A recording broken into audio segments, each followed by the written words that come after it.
Everyone, my self Anamika. तो मैं आज रिवीजन कर रही हूँ मॉलिक्यूलर बेसिस ऑफ इनहेरिटेंस। तो देखो, शॉर्ट नोट्स बनाओ ना तो वो एकदम मतलब कि 1 पेज का बनाओ, 4-5 पेज का मत बनाओ, क्योंकि उसको रिवाइज नहीं कर सकते हो तुम। एक जब बिग बॉस हुआ था तो कटरिया का बहुत ही अच्छा डायलॉग था कि सारा फ्लावर धरा का धरा रह जाएगा। तो मतलब कि अगर आप अभी 5-6 पेज का नोट्स बना रहे हो बायोलॉजी के लिए, तो आपका सारा नोट्स वैसे ही पड़ा रह जाएगा, एग्जाम में कोई काम ही नहीं आएगा, क्योंकि आप उसको पूरा रिवाइज ही नहीं कर सकते हो। तो इसलिए 1 पेज का नोट्स बनाओ, ताकि आप उसको जल्दी फास्ट वे में रिवाइज कर सकते हो एंड आसानी से टेस्ट दे सकते हो, एंड आपका मल्टीपल टाइम रिवीजन हो सकता है, इसलिए भूलने का जो टेंडेंसी होगा वो बहुत कम हो जाएगा। तो यहाँ पे मैं फर्स्ट पॉइंट में लिखी हूँ डीएनए एंड आरएनए, फिर प्यूराइन लिखी हूँ, फिर साइटोसिन लिखी हूँ। तो इसका मतलब क्या है? तो प्यूराइन में आता है एजी, एंड एजी को अगर पायरिमिडाइन में लिखे तो एजी जो हो जाएगा एडिनाइन का थायमिडाइन, गुआनिन का साइटोसिन एंड यूरासिल। ये जो तीनों आता है ये पायरिमिडाइन में आता है। तो ये प्यूराइन जो है ये एकदम छोटा है, तो यहाँ पे डबल रिंग होगा, एंड पायरिमिडाइन थोड़ा बड़ा नेम से लग रहा है तो यहाँ पे सिंगल रिंग होगा। तो देखो, एडिनाइन एंड गुआनिन जो रहता है ये दोनों डीएनए एंड आरएनए में भी रहता है, एंड यहाँ पे जो बच गया यूरासिल ये ओनली आरएनए में रहता है, एंड इधर हो गया थायमिडाइन ये ओनली डीएनए में रहता है, एंड साइटोसिन जो रहता है ये डीएनए एंड आरएनए दोनों में प्रेजेंट रहता है। तो वही मेरा हो गया इस लाइन का मतलब। नेक्स्ट है पीच। पीच जो होता है ये 3.4 नैनोमीटर का होता है। अब पीच हो गया तो 1 पीच में 10 बेस पेयर होता है, एंड 2 बेस पेयर के बीच में 0.34 नैनोमीटर का डिस्टेंस होता है। मतलब कि ये 10 बेस पेयर है तो ये दोनों के बीच में 0.34 नैनोमीटर का गैप रहता है। नेक्स्ट है डीएनए का लेंथ कितना होता है। तो एनसीईआरटी में ह्यूमन का दिया गया है एंड ई कोलाई का दिया है। तो डाटा से अच्छा है कि जो ह्यूमन का जो डीएनए का लेंथ होता है वो ज़्यादा होता है कंपेयर टू ई कोलाई के लेंथ से। हिस्टोन में प्रेजेंट रहता है lysine and arginine. And next मैं लिखी हूँ मेस्सर एंड मेंडल को दोनों इक्वल करके लिखी हूँ। तो इसका मैं सिंपल समझूँ कि मेस्सर के द्वारा न्यूक्लिन दिया गया था एंड मेंडल के द्वारा इनहेरिटेंस जो दिया गया था, दोनों सेम टाइम पे ही दिए थे। उसके बाद आता है फ्रेडरिक ड्रिफ्ट का एक्सपेरिमेंट। तो ये स्टेप्टोकोकस निमोनिया पे किए थे। कोकस आता है तो मतलब कि ये कोई बैक्टीरिया होगा, एंड इसमें S strain and R strain था। तो आर स्ट्रेन जो था वो नॉर्मल था, एंड एस स्ट्रेन जो था वो मतलब कि डिजीज कॉज करता था। एंड फिर इसके बाद दिया गया है एवरी मैक्लियोड एंड कार्टी का एक्सपेरिमेंट। तो इसमें जो दिया गया है प्रोड्यूस, मतलब कि प्रोटीन डाइजेस्टिंग एंजाइम था, फिर डीएनए था। तो डीएनएज जो था वो डीएनए को डाइजेस्ट, डीएनएज एंजाइम जो था वो डीएनए को डाइजेस्ट कर जाता था, आरएनए को आरएनएज एंजाइम डाइजेस्ट कर जाता था। तो ये वाला इससे याद रख लेंगे। एंड फिर इसके बाद आता है हर्शे चेस एक्सपेरिमेंट। तो हर्शे चेस एक्सपेरिमेंट ये भी किए थे बैक्टीरियोफेज पे। एंड हर्शे चेस का जो एक्सपेरिमेंट था ये अनइक्विवोकल प्रूफ था। इसमें सल्फर 35 लिए थे एंड फास्फोरस 32 लिए थे।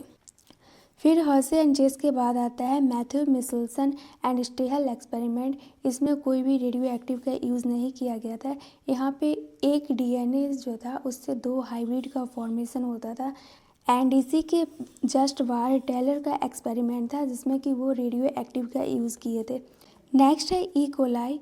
ई कोलाई में जो रेप्लिकेशन होता है वो 18 मिनट में होता है, एंड इसमें जो पॉलीमराइजेशन होता है उसका एवरेज रेट होता है 2000 बेस पेयर पर सेकेंड। नेक्स्ट है ट्रांसक्रिप्शन यूनिट। तो यहाँ पे टेम्पलेट रहता है एंड कोडिंग स्ट्रैंड रहता है। कोडिंग स्ट्रैंड को रेफरेंस लेते हैं तो यहाँ पे जो रहता है प्रमोटर एंड यहाँ पे टर्मिनेटर रहता है। तो प्रमोटर का जो रेफरेंस लेते हैं वो 5 से लेते हैं, तो ये अप स्ट्रीम होता है, एंड यहाँ पे टर्मिनेटर जो रहता है ये डाउन स्ट्रीम रहता है। नेक्स्ट है बैक्टीरिया। तो बैक्टीरिया में 3 टाइप का आरएनए रहता है, जैसे कि यहाँ पे होता है रुको मेरी टीना। तो ये हो गया आरएनए, एंड ये हो गया mRNA, एंड ये हो गया tRNA। तो rRNA जो रहता है ये स्ट्रक्चरल रहता है एंड कैटालाइटिक रहता है, एंड mRNA जो रहता है ये टेम्पलेट प्रोवाइड करता है। एंड नेक्स्ट मैं लिखी हूँ RNA पॉलीमरेज 1 में होता है 28S, 18S, 5.8S, and RNA polymerase 2 में होता है HNRNA।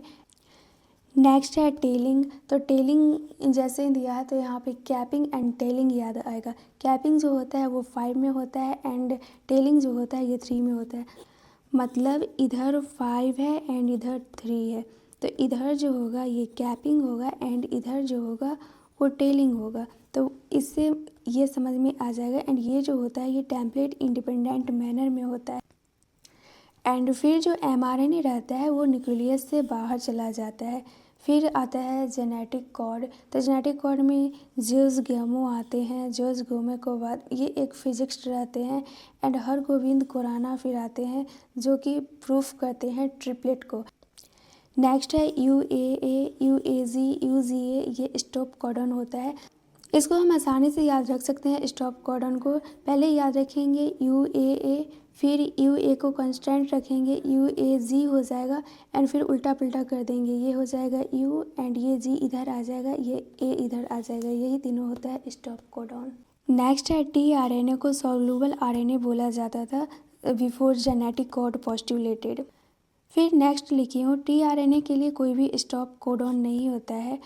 यहाँ पे क्लोवर लिप में 2 डिग्री लिखा गया है एंड इन्वर्टेड एल में 3 डिग्री लिखा गया है। तो क्लोवर लिप जो होता है ये सेकेंडरी स्ट्रक्चर होता है एंड इन्वर्टेड एल जो होता है ये टर्सरी स्ट्रक्चर होता है एंड यही रियल स्ट्रक्चर होता है tRNA का।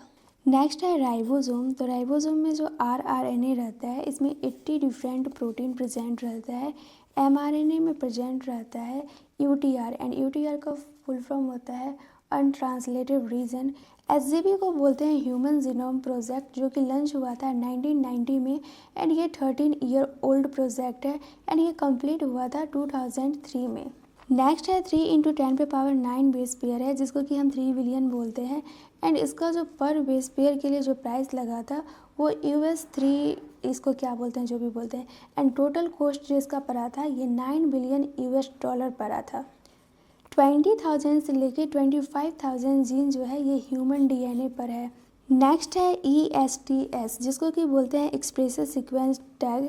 इसमें जितना भी जीन रहता है वो एक्सप्रेस होता है RNA में। तो दूसरा वाला वैसे ही याद रह जाएगा कि वो ब्लाइंड अप्रोच को फॉलो करता है। नेक्स्ट है फ्रेडरिक सेंगर जो कि अमीनो एसिड के सीक्वेंस के बारे में बोले थे। नेक्स्ट है ह्यूमन जीनोम में प्रेजेंट है 3164.7 million base pair and next है 1.4 मिलियन लोकेशन ऐसा है जहाँ पे कि सिंगल बेस्ड डिफरेंस है जिसको कि हम बोलते हैं SNPS एंड इसका फुल फॉर्म होता है सिंगल न्यूक्लियोटाइड पॉलीमॉर्फिज्म। पॉलीमॉर्फिज्म का मतलब ही होता है डिफरेंट एंड इसी को बोलते हैं SNPs। नेक्स्ट है VNTR। VNTR का जो साइज रहता है वो वेरी करता है 0.1 to 20 kb एंड VNTR का फुल फॉर्म होता है variable number tandem repeat. Bacteriophage में आता है 5174 जिसमें कि 5386 न्यूक्लियोटाइड्स प्रेजेंट रहता है एंड बैक्टीरियोफेज में ही आता है लैम्डा जिसमें कि 48,502 बेस पेयर प्रेजेंट रहता है। नेक्स्ट है स्टैक कोलाई, इसमें 4.6 × 10⁻6 बेस पेयर प्रेजेंट रहता है। तो मेरा रिवीजन हो गया शॉर्ट नोट से मॉलिक्यूलर बेसिस ऑफ इनहेरिटेंस का। अब बुक में देखती हूँ मॉलिक्यूलर बेसिस ऑफ इनहेरिटेंस में क्या है। न्यूक्लिक एसिड जो है ये पॉलीमर है न्यूक्लियोटाइड्स का। थाइमिन को बोलते हैं 5 मिथाइल यूरासिल। पॉलीन्यूक्लियोटाइड चेन जो होता है ये बैकबोन होता है एंड ये शुगर प्लस फॉस्फेट से मिलकर बना हुआ रहता है। DNA एसिडिक सब्सटेंस जो है और ये प्रेजेंट रहता है न्यूक्लियस में। इसको फर्स्ट आइडेंटिफाई किया गया था फ्रेडरिक मिस्टर के द्वारा 1869 में। James Watson and Francis Crick's जो अपना मॉडल दिए थे तो इसमें हेल्प जो किए थे एक्सरे रिफ्रैक्शन डाटा जो प्रोड्यूस किए थे वो मॉरिस विल्किंस एंड रोजा नील फ्रैंकलिन थे। नेक्स्ट आते हैं इरविन चार्जव। इसमें इन्होंने बोला है कि =1। तो =1 का मतलब सिंपल हमें याद रखना है कि प्यूराइन = पायरिमिडाइन होगा। तो प्यूराइन में आता है AG, एडिनाइन, गुआसिन एंड पायरिमिडाइन में सिंपल एक का याद कर लेंगे दूसरा का वैसे ही याद हो जाएगा। तो एडिनाइन का होता है थाइमिडाइन एंड गुआनिन का होता है साइटोसिन्स। तो दोनों को रेशियो कर देंगे प्यूराइन एंड पायरिमिडाइन का। तो ये A+G C+T ये 1 आ गया, वही यहाँ पे लिखा है। एंड कांस्टेंट का मतलब ये होता है कि प्यूराइन प्लस पायरिडाइन करते हैं। तो ये एडिनाइन हो गया प्लस थाइमिडाइन हो गया, गुआनिन हो गया प्लस साइटोसिन हो गया। तो ये स्पेसिस में कांस्टेंट रहता है। नेक्स्ट है न्यूक्लियोसोम। न्यूक्लियोसोम में रिपीटिंग यूनिट स्ट्रक्चर होता है न्यूक्लियस में, जिसको कि क्रोमैटिन बोलते हैं। एंड न्यूक्लियोसोम में प्रेजेंट रहता है हिस्टोन ऑक्टामेयर, एंड इस पे ऑक्टामेयर पे रैपिड रहता है 200 base pair. RNA genetic material होता है टोबैको मोजाइक वायरस में, क्यूवी बैक्टीरियोफेज में। यहाँ पर जो पैराग्राफ में दिया गया है, तो जैसे कि हमें पता है प्यूराइन में आता है एजी, एंड पायरिमिडाइन में आता है इसका एडिनाइन का थायमिडाइन होता है, गुआनिन का साइटोसिन होता है, एंड यूरासिल भी इसी में आता है। तो देखो मतलब कि जो आरएनए रहता है, तो आरएनए में थायमिडाइन की जगह यूरासिल आ जाता है, तो वही यहाँ पे दिया गया है thiamine at the place of uracil.